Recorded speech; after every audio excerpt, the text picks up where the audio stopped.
what are those key like game day spots in downtown? Like for us, we have the strip in downtown, and there's, for me, I can think of probably four off the top of my head that like these are the bars you go to on game day if it's an away game, or if it's a home game and you're not going in or you're pre-gaming. Like, what are the Mississippi State Starkville spots that we need to know? Well, all of them are in the Cotton District, so they're literally right off campus. I think it's 612 or 621. You have Fountain, which has a giant fountain in front of it, and these are literally, when I tell you, like steps away from each other.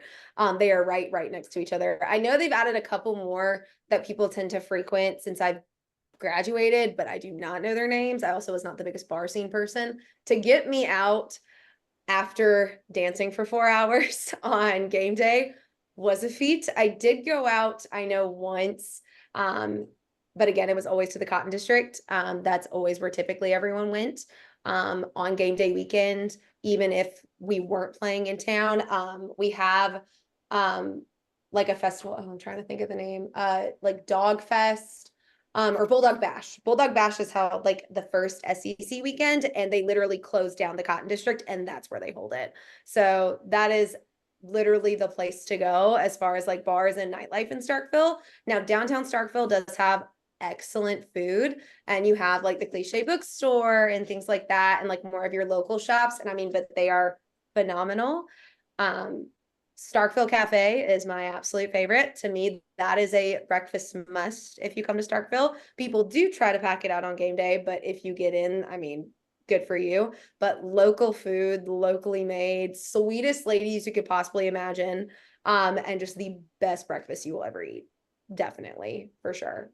Say Stromboli's is another classic. They actually closed and then opened back up. They're right off the edge of the Cotton District. But they thankfully just opened back up. Their cookie dough bites, next level. So if you want something really good late at night, say that's where you need to go. Also cheese fries at the Ben's window.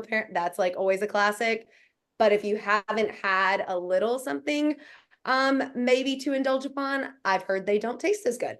So Yeah, we had one of those. It's called Quick Grill. It's only open, I think it starts at like 10 p.m. or midnight, and it's a cinder block shack. Yep. You have to consume a few adult beverages. It's not The for a the zero. health inspector probably has a field day with that place when it's Oh, still I don't when think it's the open health for a inspector's minute. ever gone. You have to have at least above a zero BAC. Like you can't go. Conveniently, it's They're never they're open using when the health inspector comes by. So They're not. yeah using the same grease from 1966.